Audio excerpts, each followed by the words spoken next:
Bismillahirrahmanirrahim. Assalamualaikum warahmatullahi wabarakatuh, anak-anakku sekalian. Tetap semangat belajar ya, walaupun pandemi COVID belum berakhir.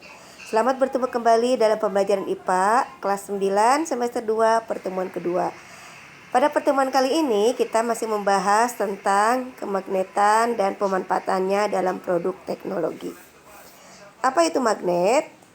Ya, magnet adalah suatu benda yang dapat menarik benda lain yang mengandung logam. Menurut jenisnya, magnet dibagi menjadi dua, yaitu magnet alam atau magnet yang terjadi melalui proses alami. Ya, bentuknya seperti batu. Kemudian ada magnet buatan, magnet yang terjadi karena suatu proses yang sengaja dibuat untuk kebutuhan manusia. Untuk mempermudah penggunaannya, maka magnet dibentuk, ada yang berbentuk magnet batang, magnet jarum, magnet ladang, dan magnet silinder. Bila suatu magnet dibentuk batang atau jarum, kemudian digantungkan secara bebas, ternyata magnet tersebut akan mengarah ke arah utara dan selatan bumi, sehingga ujung-ujung magnet tersebut disebutlah kutub utara atau kutub selatan.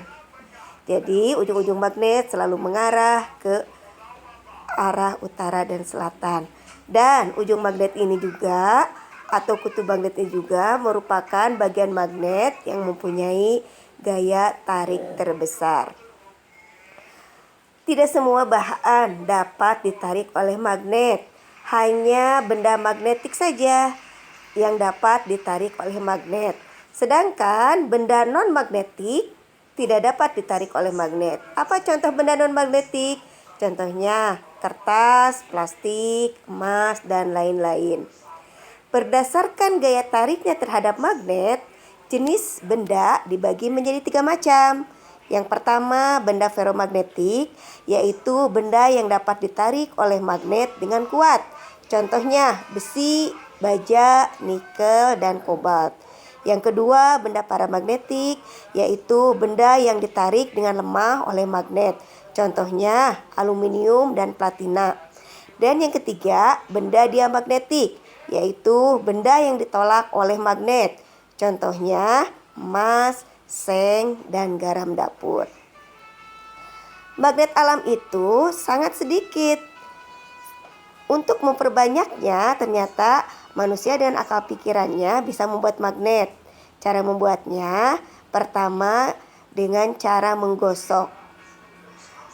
Ya, kita persiapkan dulu magnet, batang, dan sebuah besi atau baja yang akan kita buat menjadi magnet. Kemudian kita gosokkan magnet secara berulang-ulang dan teratur pada besi dan baja tersebut. Maka besi dan baja tersebut akan bersifat magnetik. Dengan catatan, cara menggosoknya harus searah.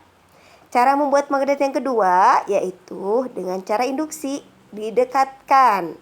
Jadi besi atau baja didekatkan dengan magnet.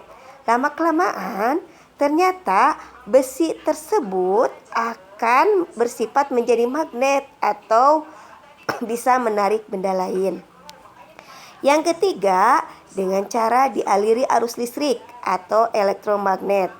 Nah, kalau kita tidak mempunyai magnet yang bisa digosok atau didekatkan, kita bisa membuat magnet dengan cara mengaliri arus listrik.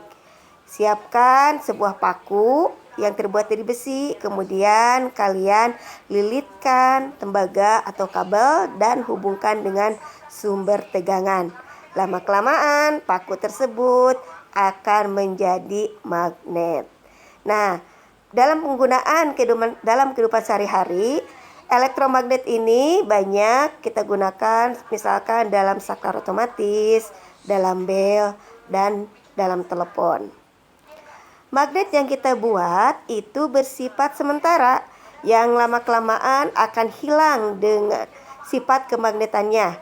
Apalagi kalau magnet tersebut sering dipukul atau dipanaskan atau dililitkan magnet dengan arus AC, Ketiga cara tersebut akan mengakibatkan susunan magnet elementer pada magnet akan rusak, sehingga sifat kemagnetnya pun akan hilang.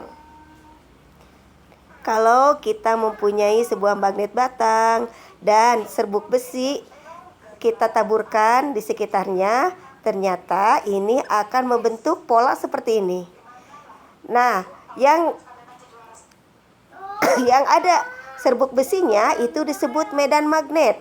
Medan magnet adalah ruang di sekitar magnet yang masih dipengaruhi gaya magnet dan akan terbentuk pola seperti ini. Nah, ini dinamakan garis gaya magnet, yaitu garis yang keluar dari kutub utara dan masuk ke kutub selatan. Tempat yang garis-garis gaya magnetnya rapat menunjukkan medan magnetnya kuat. Sebaliknya, tempat yang garis-garis gaya magnetnya renggang menunjukkan medan magnetnya lemah. Nah, dari garis-garis gaya ini dapat dilihat sifat magnet. Kalau kutub yang tidak senama didekatkan, utara dan selatan, ini akan tarik-menarik. Sebaliknya, kalau kutub yang senama, utara dengan utara atau selatan dengan selatan didekatkan, maka akan tolak-menolak. Bumi kita ini mempunyai medan magnet yang sangat besar, sehingga manusia dengan kemampuan berpikirnya, dia menciptakan kompas, yaitu alat penunjuk arah yang terbuat dari magnet jarum. Karena magnet jarum kalau digantungkan secara bebas akan menunjukkan arah utara dan selatan. Tetapi ini tidak selalu presisi arahnya. Ada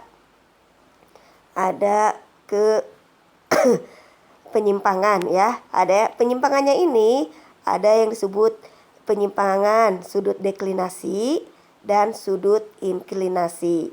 Sudut deklinasi positif jika kutub utara magnet menyimpang ke arah timur, sedangkan deklinasi negatif jika kutub magnet menyimpang ke arah barat.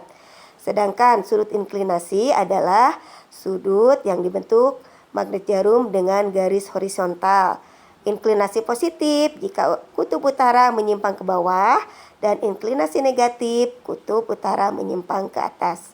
Ya, demikianlah pembelajaran pada pertemuan kali ini. Selamat belajar. Assalamualaikum warahmatullahi wabarakatuh.